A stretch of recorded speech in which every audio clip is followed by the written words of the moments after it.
আসসালামু আলাইকুম ওরহমাতুল্লাহি ওবারাকাতুহ।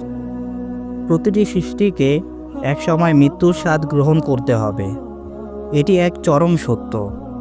আল্লাহ সুবহানাহু তাআলা পবিত্র কোরআনে ইরশাদ করেন, প্রত্যেক প্রাণীকে মৃত্যুর স্বাদ গ্রহণ করতে হবে। সূরা আল ইমরান আয়াত 185। মানুষ, পশু পাখি সবার মৃত্যুর জন্য একজন ফেরেশতা নিয়োজিত আছে। তার নাম মালাকুল মউত, অর্থাৎ মৃত্যুর ফেরেশতা আজরাইল আলাইহিস সালাম। তিনি যুগ যুগ ধরে মানব সৃষ্টির শুরু থেকে আল্লাহর নির্দেশে কোটি কোটি মানুষের রূহ বা জান কবজ করে আসছেন। কিন্তু আপনি কি কখনো ভেবে দেখেছেন, কিয়ামতের আগে যখন আর কোনো সৃষ্টি বাকি থাকবে না, যখন মৃত্যুর পালা শেষ হয়ে যাবে, তখন স্বয়ং মৃত্যুর ফেরেশতা আজরাইল আলাইহিস সালামের মৃত্যু কিভাবে হবে? কে নেবে তার পবিত্র রূহ? তার জান কিভাবে কবজ করা হবে? আজকের এই ভিডিওতে আমরা কোরআন ও হাদিসের আলোকে সেই মহাকালের চূড়ান্ত রহস্য উন্মোচন করার চেষ্টা করব ইনশাআল্লাহ। তাই ধৈর্য ধরে ভিডিওটি অবশ্যই শেষ পর্যন্ত দেখার চেষ্টা করবেন। আর আমাদের চ্যানেল অজানা অধ্যায় যদি এখন পর্যন্ত সাবস্ক্রাইব না করে থাকেন, তাহলে অবশ্যই সাবস্ক্রাইব করে পাশে থাকার বেল আইকনটি অন করে রাখবেন। এবং ভিডিওটি যদি পছন্দ হয় তাহলে একটি লাইক করে দিবেন এবং আপনার বন্ধুদের সাথে শেয়ার করতে অবশ্যই ভুলবেন না। তাহলে চলুন ঘটনায় ফিরে আসা যাক। মৃত্যুর ফেরেশতা আজরাইল আলাইহিস সালামের দায়িত্ব অত্যন্ত বিশাল এবং তার ক্ষমতা মানুষের ধারণারও বাহিরে। পবিত্র কুরআনে আল্লাহ তাআলা তাকে মালাকুল মউত বা মৃত্যুর ফেরেশতা নামে উল্লেখ করেছেন। মহান আল্লাহ তাআলা বলেন, তোমাদের প্রাণ হরণের দায়িত্বে নিয়োজিত মালাকুল মউত তোমাদের প্রাণ হরণ করবে, অতঃপর তোমরা তোমাদের পালনকর্তার কাছে প্রত্যাবর্তিত হবে। সূরা সাজদা আয়াত 11। বিভিন্ন বর্ণনায় এসেছে যে আজরাইল আলাইহিস সালামের কাছে সমগ্র পৃথিবী একটা থালার মতো। তিনি এক মুহূর্তে আল্লাহর আদেশে কোটি কোটি মানুষের রূহ বা জান কবজ করার ক্ষমতা রাখেন। সবচেয়ে গুরুত্বপূর্ণ বিষয় হলো, তিনি নিজে থেকে কোনো কিছুই করেন না। তিনি সম্পূর্ণভাবে আল্লাহর আদেশের অধীনে। রূহ বা জান কবজ করার প্রক্রিয়া শুরু হয় মহান আল্লাহ তাআলার নির্দেশে। আল্লাহ যখন যা নির্দেশ করেন, আজরাইল আলাইহিস সালাম তখন তাই পালন করেন। এটাই তার মূল দায়িত্ব। এবার আসুন কিয়ামতের পূর্বে সেই ভয়ঙ্কর সময়ের দিকে তাকাই, যখন মহাবিশ্বে মৃত্যুর পালা শুরু হবে। কিয়ামত শুরু হবে ইসরাফিল আলাইহিস সালামের সিংহায় ফু দেওয়ার মাধ্যমে। হাদিস অনুযায়ী সিংহার দুটি ফুঁক দেওয়া হবে।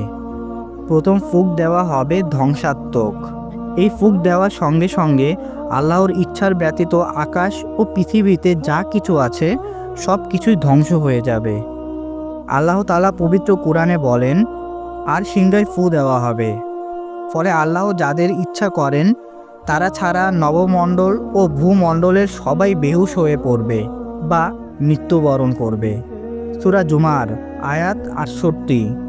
এই ফুঁক দেওয়ার ফলে সকল মানুষ, জিন এবং অধিকাংশ ফেরেশতাও মৃত্যুবরণ করবে।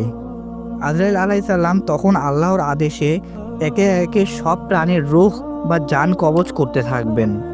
তিনি কবজ করবেন আসমানের ফেরেশতাদের, জমিনের ফেরেশতাদেরকেও, এমনকি বড় বড় ফেরেশতাদেরও, যেমন মিকাইল আলাইহিস সালাম, ইসরাফিল আলাইহিস সালাম, জিবরাইল আলাইহিস সালাম। এদের প্রাণও আল্লাহর নির্দেশে তিনিই কবজ করবেন। হাদিসের বর্ণনায় পাওয়া যায়, যখন সব সৃষ্ট ধ্বংস হয়ে যাবে, তখন আল্লাহ তাআলা আজরাইল আলাইহিস সালামকে জিজ্ঞেস করবেন, এখন কে অবশিষ্ট আছে? আজরাইল আলাইহিস সালাম জবাব দেবেন, হে আমার রব, আমার মহান সত্তা এবং আরশ বহনকারী 8 জন ফেরেশতা এবং আপনার সম্মানিত বান্দা জিবরাইল, মিকাইল, ইসরাফিল এবং আমি মালাকুল মউত অবশিষ্ট আছি। তখন মহান আল্লাহ তাআলা বলবেন, যে 8 জন ফেরেশতা আমার আরশ বহন করছে তাদের জান কবজ করো, কারণ আমি একাই যথেষ্ট আরশ বহন করার জন্য। আমার হুকুমই যথেষ্ট, কোনো ফেরেশতার কোনো প্রয়োজন নেই, তাই তুমি তাদের জান কবজ করে নাও। তখন হযরত আজরাইল আলাইহিস সালাম মহান আল্লাহ তাআলার আদেশে আরশ বহনকারী 8 জন ফেরেশতাদের জান কবজ করে নেবেন। এভাবেই যখন সব সৃষ্টি ধ্বংস হয়ে যাবে, শুধু আল্লাহর ইচ্ছা ছাড়া আর কেউ অবশিষ্ট থাকবে না, তখন চূড়ান্ত দৃশ্য উন্মোচিত হবে। তারপর আল্লাহ তাআলা মৃত্যুর ফেরেশতাকে আবারও জিজ্ঞেস করবেন, এখন আর কে বাকি আছে? আজরাইল আলাইসাল্লাম জবাব দেবেন, আমার সম্মানীয় সত্তা আর আপনার 3 জন ফেরেশতা, মিকাইল আলাইসাল্লাম, ইসরাফিল আলাইসাল্লাম, জিব্রাইল আলাইসাল্লাম এবং আমি। আল্লাহ তাআলা তখন জিব্রাইল আলাইসাল্লাম, মিকাইল আলাইসাল্লাম এবং ইসরাফিল আলাইসাল্লামের রূহ কবজ করার নির্দেশ দেবেন। আজরাইল আলাইসাল্লাম অত্যন্ত কষ্টের সাথে সেই নির্দেশ পালন করবেন এবং জিব্রাইল আলাইসাল্লাম, মিকাইল আলাইসাল্লাম এবং ইসরাফিল আলাইসাল্লামের জান কবজ করে নেবেন। অবশেষে এই 4 জন মহান ফেরেশতার মধ্যে শুধু মালাকুল মউত নিজেই বাকি থাকবেন। তখন মহান আল্লাহ তাআলা তাকে আবারও জিজ্ঞেস করবেন, হে মালাকুল মউত, এখন আর কে বাকি আছে? আজরাইল আলাইসাল্লাম ভীত কণ্ঠে জবাব দেবেন, আমার রব, মহান আমার সত্তা এবং আপনার দুর্বল বান্দা মালাকুল মউত, অর্থাৎ আমি নিজেই বাকি আছি। তখন মহান আল্লাহ তাআলা তাকে বলবেন, তোমার নিজের রূহ তুমি নিজেই কবজ করো, কারণ আমার আরশের নিচে যতই মাকলুব থাকুক না কেন, তাদের সবাইকেই এক না একদিন মৃত্যুর স্বাদ গ্রহণ করতেই হবে। এর জন্য তোমারও জান কবজ করা অনিবার্য। তোমাকেও মরতে হবে, তোমাকেও মৃত্যুর স্বাদ গ্রহণ করতে হবে। বর্ণনা অনুযায়ী এই নির্দেশ শুনে মালাকুল মউত ভীষণভাবে চিৎকার করে উঠবেন। জীবনের শুরু থেকে কোটি কোটি প্রাণ কবজ করার পর তিনি তখন বুঝতে পারবেন মৃত্যুর যন্ত্রণা। কি ভয়ঙ্কর হবে সেই মৃত্যুর যন্ত্রণা! কারণ আজরাইল আলাইসাল্লাম যখন অন্য প্রাণীদের রূহ কবজ করতেন, তখন মহান আল্লাহ তাআলা তাকে বিশেষ এক ক্ষমতা ও স্বস্তি দিয়েছিলেন।